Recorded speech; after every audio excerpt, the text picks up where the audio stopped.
Tokyo, March 1995. The world's first terrorist attack using nerve gas. 12 underground commuters were killed. Another 5,000 needed medical treatment.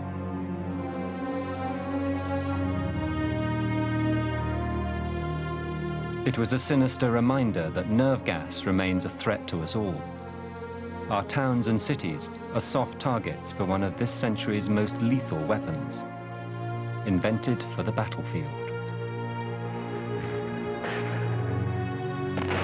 The story of poison gas goes back to the carnage in the trenches of the First World War. It was here that chemical weapons were first introduced. I was vomiting. The effect of gas was similar to drowning. It took off the lining of the lung. Si sente sto fischio, ma si sente il fischio del gas, della bomba. E dopo, quando guarda che c'è una bomba di gas, tutti quanti indossavamo la maschera. Dann treibst die Zunge raus und die Augen und scheint und kriegt keine Luft und bäumt sich vor lauter Kampf mit dem Atmen. The first weapon of mass destruction, poison gas unleashed a new era in the grim history of war. It was the product of a perverse alliance that has shaped the century, the alliance of soldiers and scientists.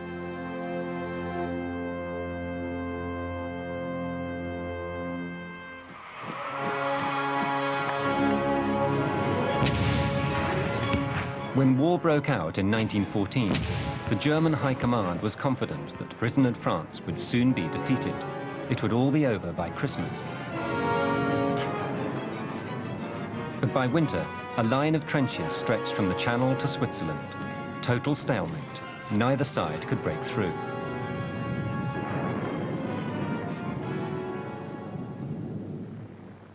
One of Germany's leading scientists, Fritz Haber, offered the fatherland a way out of the impasse.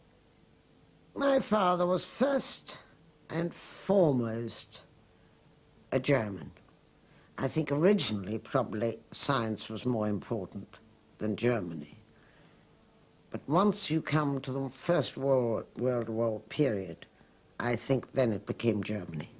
You know, how do you defeat your enemies? What can you think of? What can you contribute, you as a scientist? What's your contribution going to be? War eine enorm starke Persönlichkeit mit diesem Wahnsinnswillen, auch diese Kraftanstrengung. Es war ja eine geistige und auch eine physische Anstrengung, dass da nicht nachgegeben hat. Und das ist tatsächlich nur durch seine überstarke Motivation zu erklären, seine Aufgabe, seine Pflicht, er war sehr preußisch, erfüllen zu wollen. Of Jewish origin, Dr. Haber was an internationally respected scientist. He'd already invented a process for extracting nitrates from the atmosphere. Still famous today, the Haber-Bosch process was used by Germany's vast chemical industry to manufacture fertilizers, and later, explosives. Without it, Germany could not have gone to war. In 1902, Haber had renounced his Judaism and become a Christian. The fact that he was of Jewish origin plays a great part in his endeavor to show to the Germans that Jews can be as good citizens as non-Jews. Not only Fritz, but also other people who had left Judaism and converted to Christianity, they wanted to show to the German people that they are more Germans than the Germans. Haber dedicated himself to his country in its hour of need. He was determined to use his scientific expertise to put an end to the military deadlock.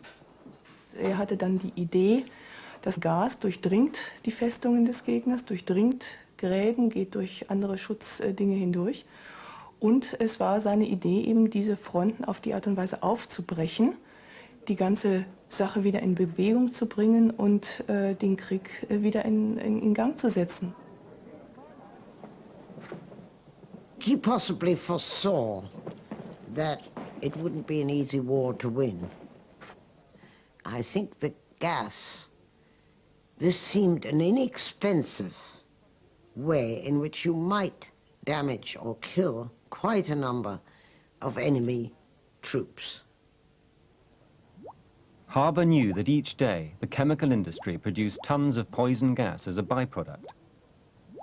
In his laboratory, he searched for ways to apply these gases to the battlefield. Es ging jetzt darum, Substanzen zu finden, die für einen Großeinsatz militärisch geeignet waren. Das heißt, sie mussten also Temperaturschwankungen aushalten, sie mussten sich in freier Luft verteilen können. Das musste getestet werden. Harbour set about testing like a man inspired. In his Berlin Institute, founded by Kaiser Wilhelm, he began to research an asphyxiating gas widely used in the dye industry, chlorine.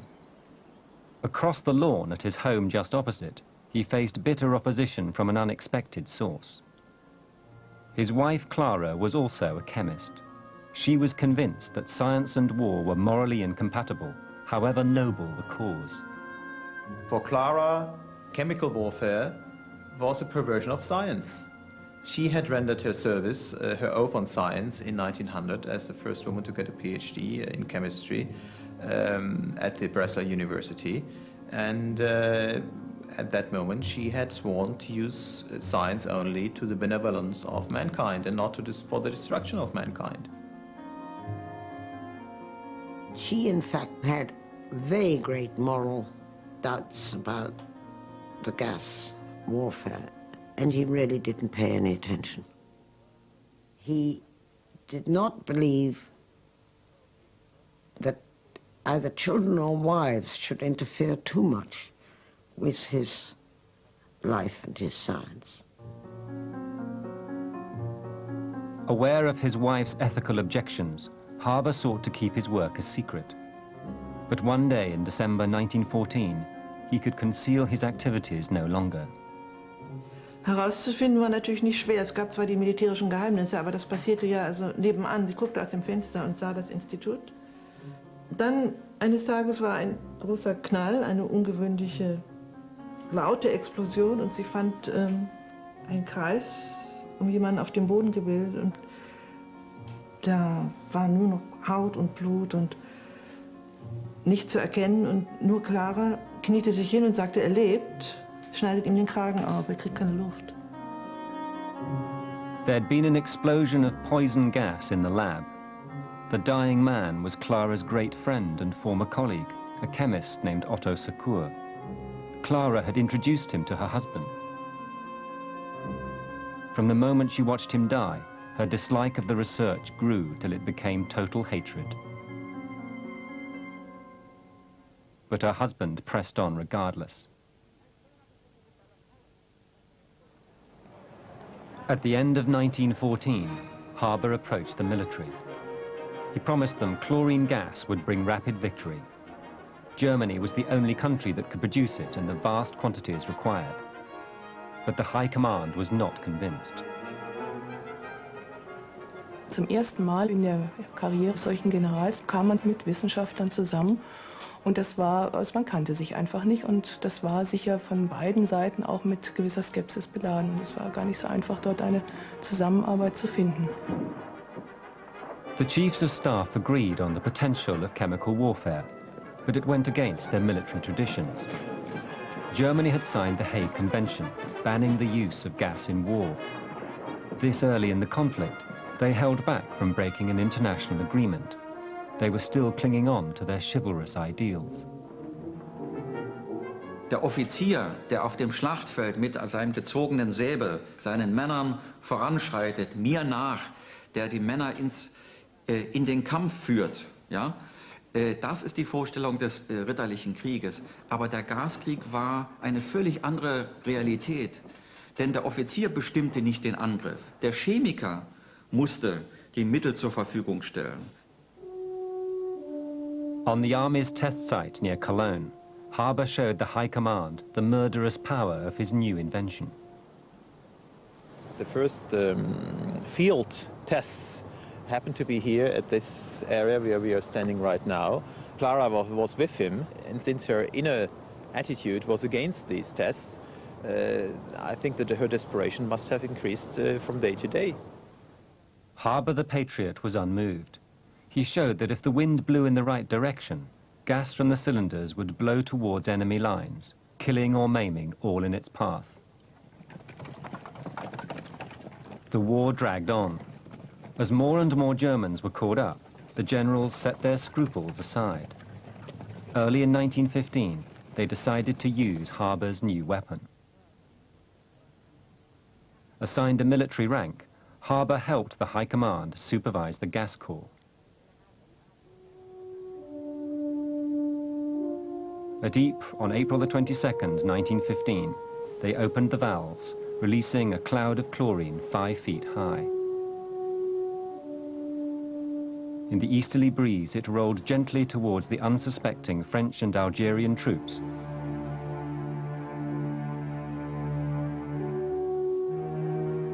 Viele haben es beschrieben, als dass ihnen das Leben Stück für Stück richtig aus dem Leib herausgequetscht worden wäre, dass sie kurz vorm Ersticken waren. Sie konnten ja keine Luft holen, die meisten hat es ja die Lunge betroffen. Und das sprach sich natürlich rum, dass also Gase solche Wirkung haben können, und das löste Panik aus. There were 10,000 casualties. Terrified soldiers died where they fell as the cloud enveloped them. Corpses lay scattered along the trenches. Everything in the cloud's path turned green. Bayonets, watches, even human skin. War had changed forever. There have been lots of dead in wars before, no doubt greater numbers than that, but as suddenly as that, and from one operation, this was the great change of chemical warfare. This showed what science, if mobilized to war, could actually do. The trend was set. There were other chemicals. There was biological weapons, radiological weapons, nuclear weapons. The whole progression of mass destruction was opened up on that day. But to Harbour's disappointment, the horror at Ypres was only a fraction of what it could have been. The Germans wasted an opportunity. They had a weapon of great surprise. They didn't actually anticipate that this would be so effective. It was a largely diversionary attack because they were concentrating the Eastern Front at the time. They didn't have the follow-up forces ready, and so it was a missed golden opportunity. But German newspapers hailed the attack as a great victory. It was justified as humane, one writer claiming, "The letting loose of smoke clouds is an extraordinarily mild way of waging war." At the age of 40, Harbour became a national hero. He was promoted to captain, the first scientist to be embraced by the military. Wurde wichtig, wurde einer der wichtigsten Männer an der Schnittstelle so zwischen Wissenschaft, Wirtschaft, Militär. Konnte was bewegen, und Wissenschaft blieb also nicht in den 4 Wänden eines Instituts stehen, sondern da hat sich im breitesten Maßstab was getan. Und das hat ihn sicher fasziniert. The night after his promotion, Captain Harbour held a dinner party to celebrate. But for his wife, the first gas attack was no cause for rejoicing. Clara was mortified that her husband's scientific skill had been used to kill fellow humans. Disgusted at his pride in the work, she continued to protest. Clara hat dafür gekämpft, das Benutzen von Massenvernichtungsmitteln, dass man das als Wissenschaftler zu verantworten hat und dass man nicht einfach was erfinden kann, sondern dass man da etwas aus der Hand gibt, was Folgen hat. Der Ausdruck Perversion der Wissenschaft wird benutzt.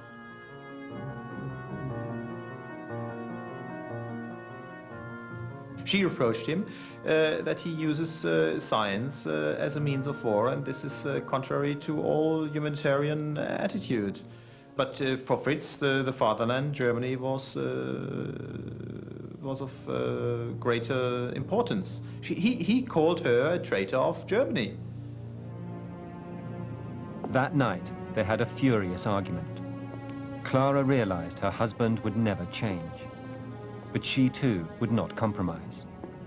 It was a matter of life and death. Clara hat tief in der Nacht, als Fritz geschlafen hat, sich mit seiner Dienstpistole erschossen einen Schuss in die Luft, um zu probieren, ob das Ding funktioniert, und den nächsten hat sie auf ihr Herz gerichtet. Sie hat bis zum Schluss gekämpft und sie konnte ihm nicht klar machen, dass das ein Missbrauch seiner Verantwortung ist. Sie konnte aber wohl sagen, also wenn du das tust, dann ohne mich.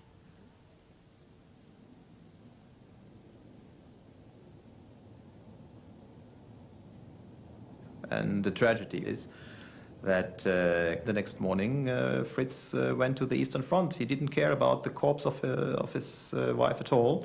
He went to the Eastern Front and he led the next gas war attack. In Britain, there had been outrage over the use of gas at Ypres. Initially, it was called an atrocious weapon of war. It used to be called frightfulness by the British press. It was considered quite underhand and unsporting. But once it was used, of course, then there was desire to retaliate and to, of course, defend against it. British scientists had been caught totally unprepared. There was only makeshift protection. For want of anything better, they recommended the use of cloths moistened with urine. There was a rush to produce gas masks. They were soon on sale, but public pressure for retaliation was growing. The king himself took a personal interest. In May 1915, the cabinet gave the go-ahead for the development of gas.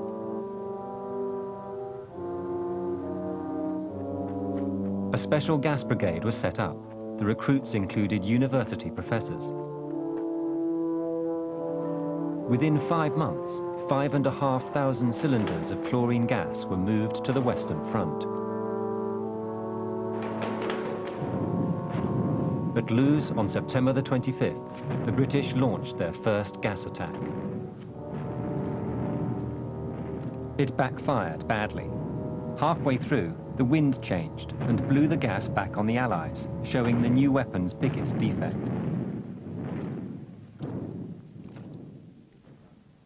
To try and improve their poison gas and rival the Germans, the government set up a chemical warfare establishment at Porton Down near Salisbury.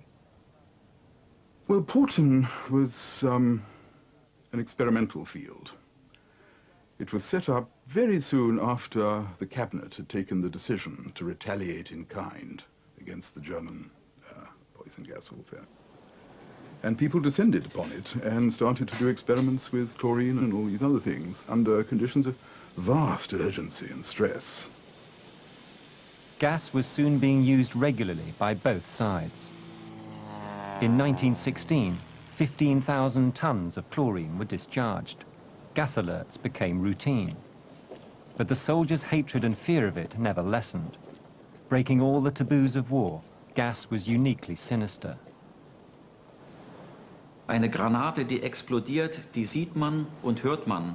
Und wenn man den Kopf in den Graben nimmt, dann hat man auch einen gewissen Schutz und dann ist die Wirkung vorbei. Aber Gas ist eben unheimlich, weil es still ist und weil es dauerhaft wirken kann. Also selbst wenn Sie aus dem Graben herauskommen als Soldat, müssen Sie befürchten, dass Gas in den Trichtern noch vorhanden ist. Was viele Menschen beeindruckt hat, ist natürlich die Vorstellung, dass hier ein industrieller Massenmord stattfindet. Everything was done by both sides to protect their men. As the war went on, masks became more effective. So did the training. They issue you these gas masks, which you carry with you all the time, and then they put you through a manoeuvre, put the gas mask on properly. They'd examine it whether you got it on properly, no leaks. Then they put you through a gas hut full of gas on purpose.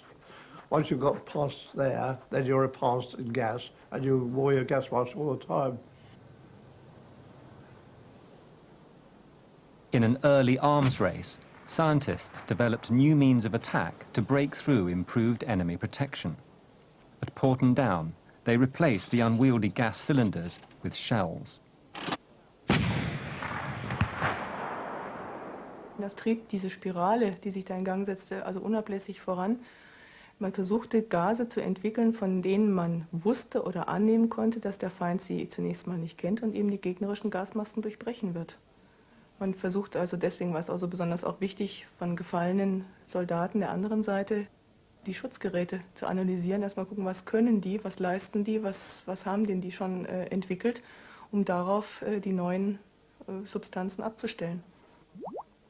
In 1916, Haber's laboratory trumped the Allies by producing a new, more noxious gas, phosgene, 18 times more powerful than chlorine. Its effect soon horrified war-weary doctors who thought they'd seen everything. Victims drowned slowly in liquid produced by their own lungs. In northern Italy, the potential of this new gas was seen when it was used against an unprotected enemy. At Caporetto, the Italians had built a strong line of defences against attack from Germany's ally, Austria. The hills on the border overlooking the Socha River had become an impregnable position. For 2 years, the Italians had beaten back Austrian assaults. But in autumn 1917, Germany's specialist gas divisions were summoned in a desperate attempt to break the stalemate. That October, the German gas brigade bombarded the Italians with phosgene. Austrian and German generals watched the gas cloud drift off towards the enemy. Totally unprotected, the Italian troops were quickly overcome. Sono scappato e sentivo la morte oramai che veniva. Oramai mi ho visto, senza maschera, L'ho fatto ora a portarmi fuori sempre che a nuova, non voglio che c'è da cargo, pensavo altro che la fine della vita, perché dico, se inghiottissimo do una buffata che fumo, so a posto. Fortuna. On the attacking side, Ivan Kovacic advanced with the Austro-Hungarian infantry. He was stunned by what he saw. So postal samo topovi tam in vojaki so bili vsi mrtvi. I plin jih je poiskal, ne vem koliko jih globoko pod zemljo, če so bili vojaki skriti noter v kavernah, pa vse tako. Plin je lezel kar na tla. Je bilo tiskrat, vse je šlo na roke. Če smo mi šli mimo, smo dobili tudi mrtvih s plinom.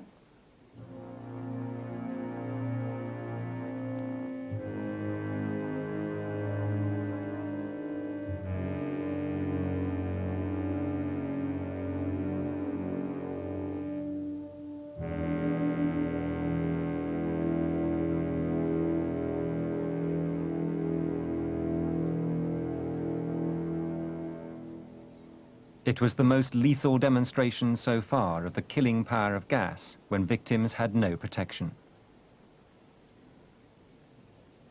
After years of gridlock, phosgene had brought about one of the war's most dramatic breakthroughs.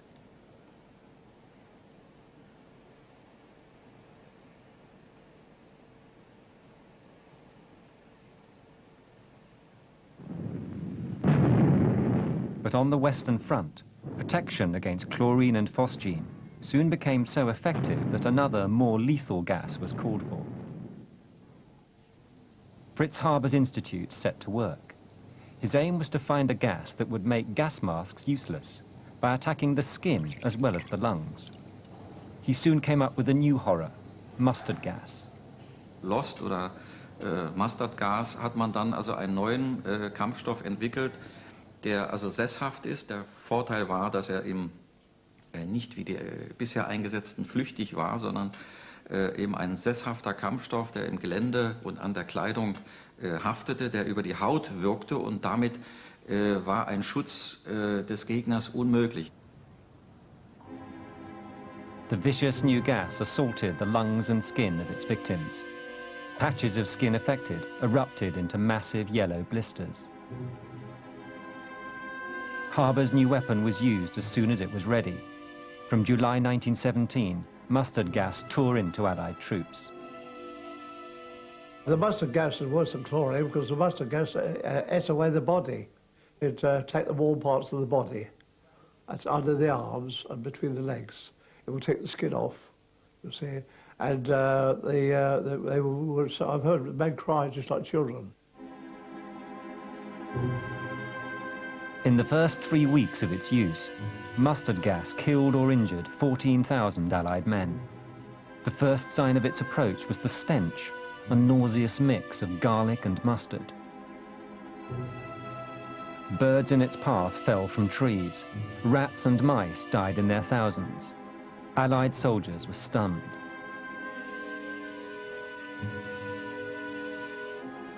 Symptoms weren't always immediate. As well as ravaging the skin and lungs, it damaged the eyes and could cause blinding.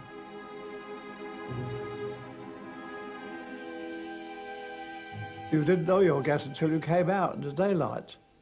Then you found that the sun was too bright and you daren't look at the daylight, so bright.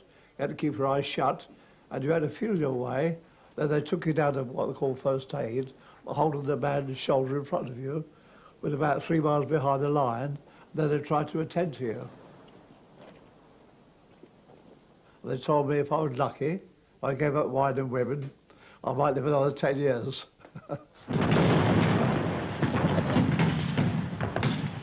As the war approached its climax, the Germans used mustard gas as a key weapon in their last campaign.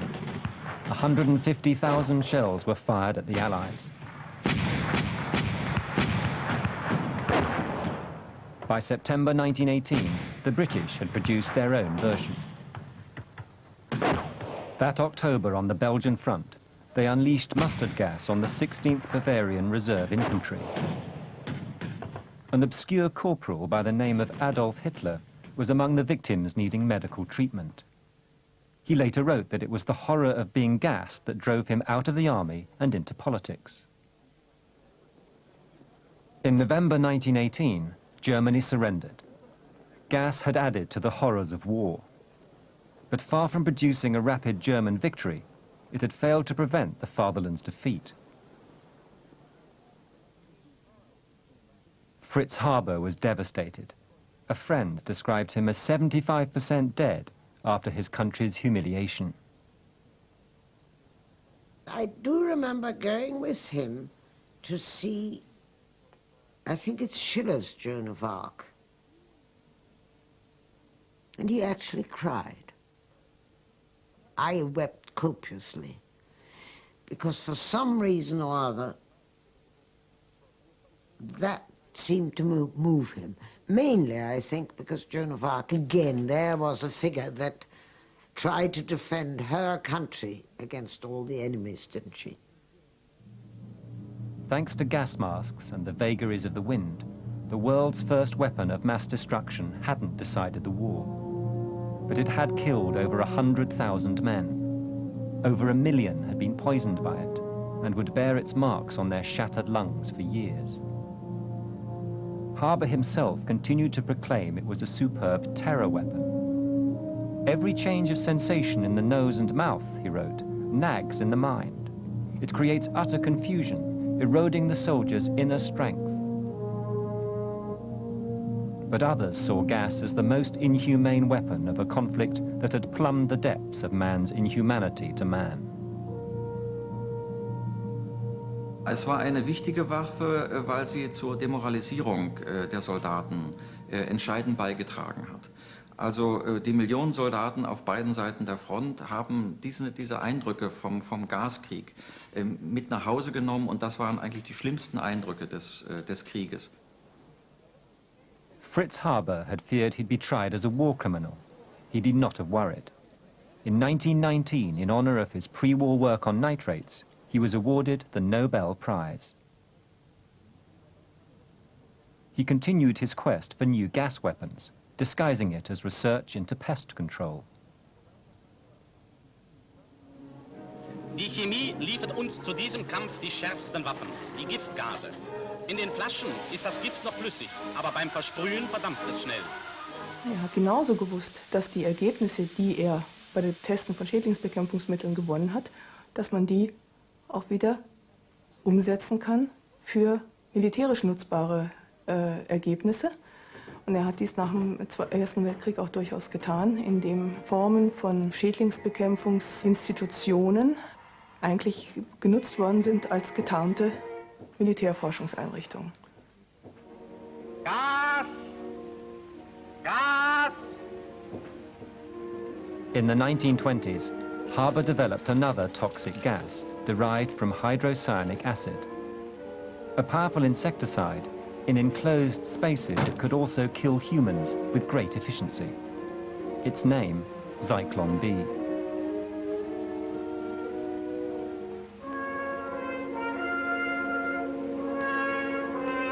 "20 years on, it would be used to commit mass murder in Nazi death camps." Die tragische Dimension ist natürlich, dass dieses Zyklon B während des Zweiten Weltkriegs dann gegen Menschen eingesetzt worden ist, in den Konzentrationslagern und zur Vernichtung der Juden, also von Habers eigenem Volk, eingesetzt worden ist. Ich denke, das ist wirklich eine Dimension, die Haber nicht bewusst gewesen ist.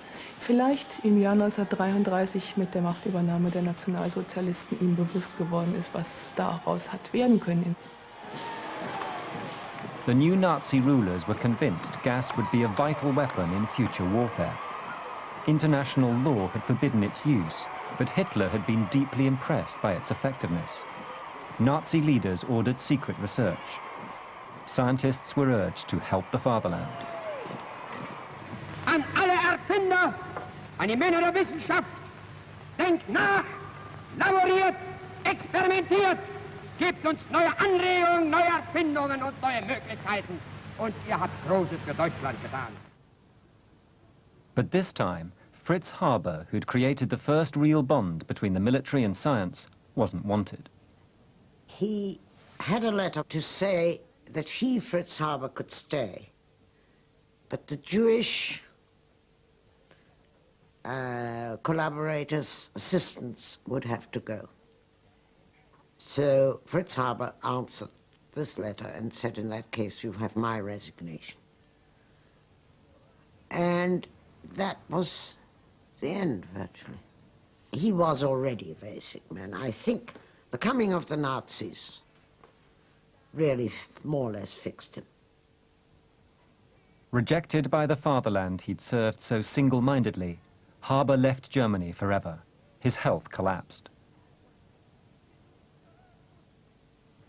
An exile, he died in Switzerland in 1934. He was buried here in Basel. His last request, to be buried next to his wife, Clara.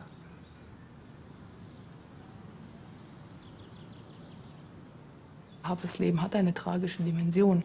Auf der anderen Seite ist es ein besonders gutes Beispiel dafür, wie schwierig die Konversion militärisch-zivil, zivil-militärisch eigentlich überhaupt ist. Also das ist tatsächlich ein Punkt, der typisch ist für die moderne Wissenschaft, weil man Gut und Böse so einfach nicht mehr voneinander trennen kann.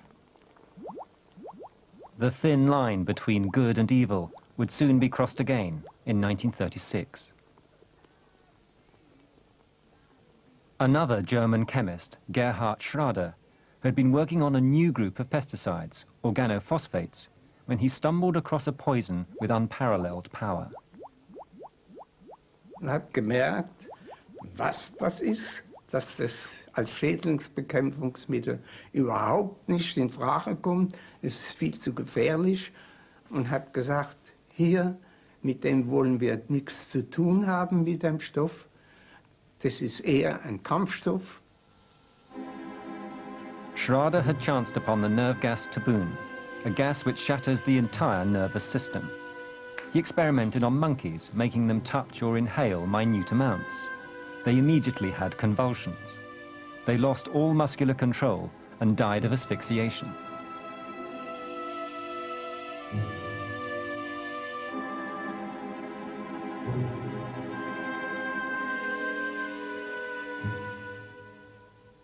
Schrader obeyed a Nazi decree that any potential weapon be handed over to the military. Er war sehr nett und sehr kameradschaftlich. Er war ein gläubiger Christ. Und das muss ihm gewisse Wissensbisse erweckt haben, dass er sich mit so einer Substanz abgeben muss, nicht? Aber inwieweit schließlich, wahrscheinlich war das auch im Rahmen einer militärischen eingerufen, nicht wahr? Research he'd begun to help the growth of food was now hijacked to create another instrument of death. Schrader reluctantly agreed to perfect Taboon, working in utter secrecy.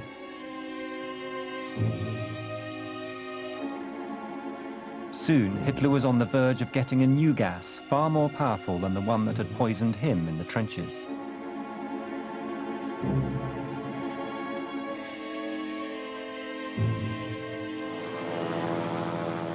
At the same time, Germany's new allies, the Italians, were showering mustard gas on the Abyssinians, a real-life demonstration that delivering gas by air could be truly lethal.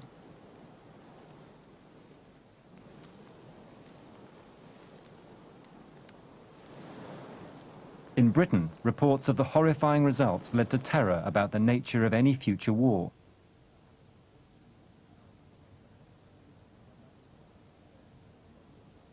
Everyone assumed gas would be used in the conflict looming with Germany. Fictions of the 30s have many, many vivid accounts of what the future of chemical warfare is going to be like. The dew of death, which would descend from one bomb and kill everybody between Regent's Park and the Thames, was one image at that time. People were looking for ways never to repeat the carnage, the hideous events of the First World War.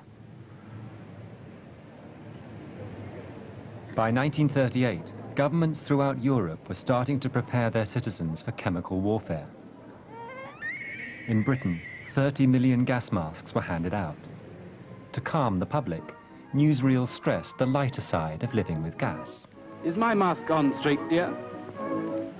They say that gossiping in one of these dinky new masks is quite an art. In parts of Czechoslovakia today, they're training the young people in the use of the gas mask. And to get them accustomed to wearing the mask, they make a song and dance about it. Well, a dance anyway.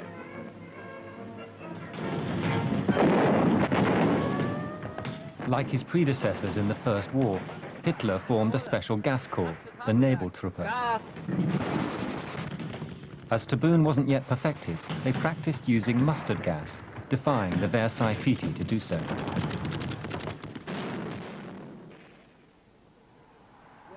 Hans Haas and Alfred Stammwitz were recruited to the Nebeltruppe 60 years ago. Ich habe noch ein Anhängen hier an einen Versuch. Hier ist noch eine Vernarbung da zu sehen. Das waren Blasen, die waren ungefähr 3 Zentimeter dick. Ne? Lost, nicht? Lost. Nicht, denn Hitler hatte sich doch glatt drüber hinweggesetzt über den Versailler Vertrag. Und dann ging die Forschung los und alles, was dazugehört, die Waffenwissenschaft und naja, und dann konnte praktisch anstelle von Nebelgranaten konnten Kampfstoffgranaten verschossen werden.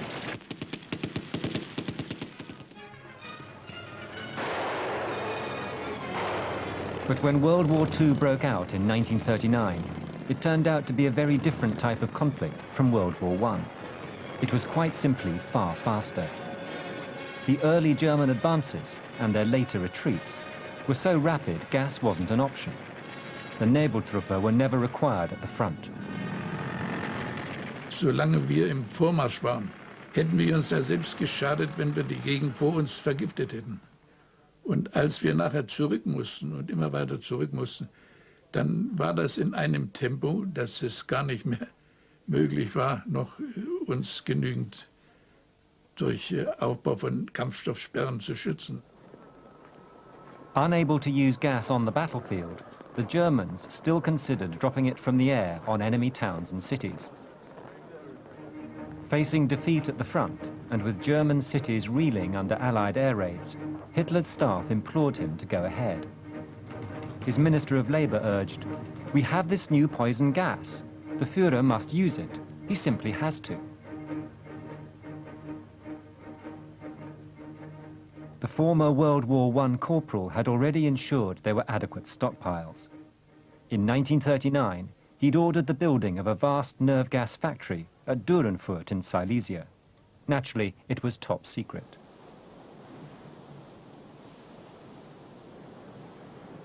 Dieses Projekt Dürrenfurt hatte immer absolute Priorität, da gab es keine Kürzungen. Das war das größte deutsche Rüstungsprojekt. 3,000 workers had been sent to Durenfurt. It had been producing tabun since early 1942. By 1944, Hitler had enough at his disposal to wipe out the population of London.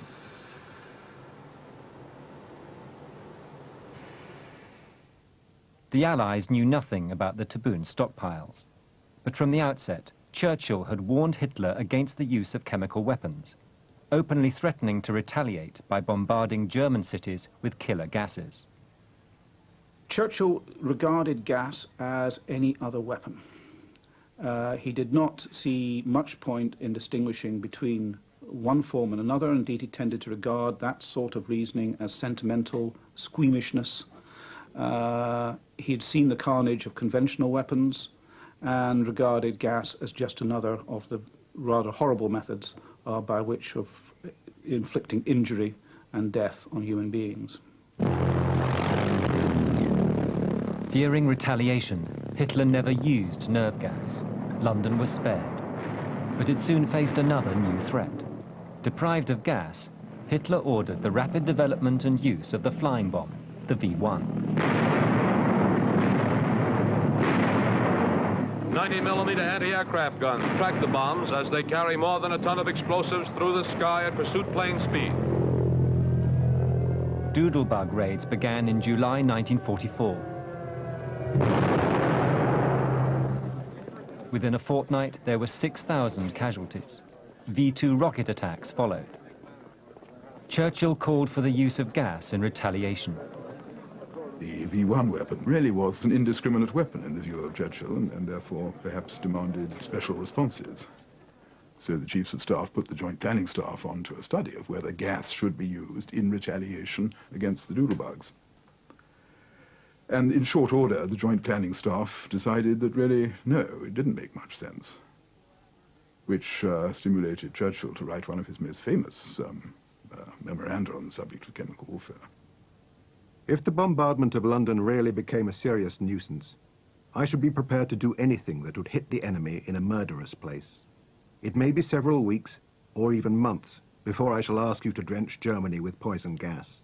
And if we do it, let us do it 100%. And again, they reconsidered it. Calculations showed that if you wanted to drench German cities with poison gas, you simply hadn't the capacity to do it. Even if you did use a 1,000-bomber air raid and use mustard gas in it, you would be wasting your effort. Much greater effects were available from conventional weapons. The British High Command rejected the use of gas, preferring the widespread destruction caused by mass incendiary bombing. Throughout the war, both sides had expected gas warfare, but it had never come.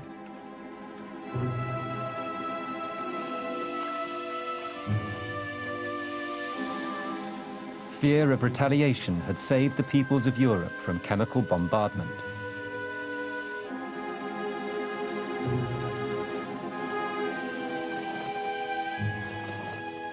After Germany's defeat, the Allies uncovered the secret supplies of nerve gas.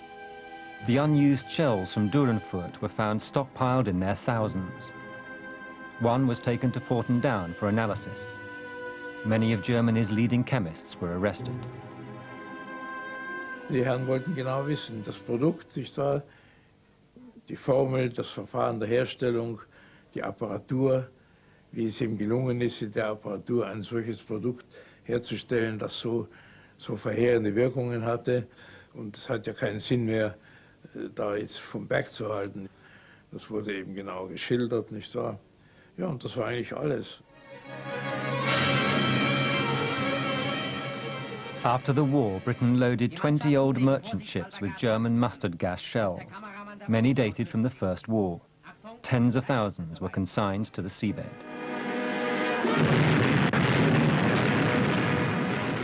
But the nerve gas shells were not sunk. Instead, Allied scientists investigated tabun to develop their own supplies.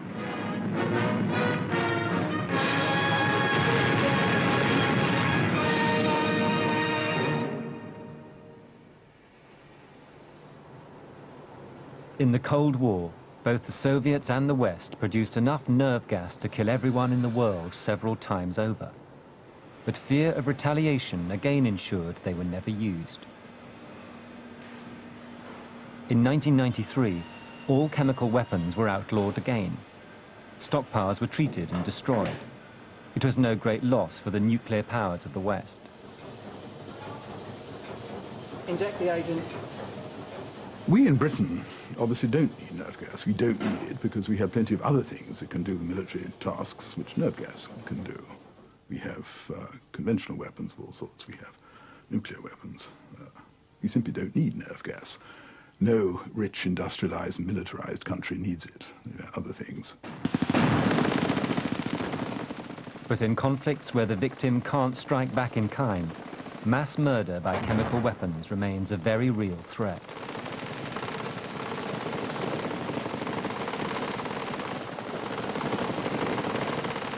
If you don't have access to protection, then the weapons look much more attractive to your enemies. That's no doubt why Iraq used chemical weapons during the war with Iran. Chemical weapons are political weapons. They can coerce populations. They can be weapons of terror. The most brutal instance was Saddam Hussein's use of nerve gas against the Kurds in Halabja in 1988. The surprise attack against unprotected people was devastating. 5,000 were killed outright.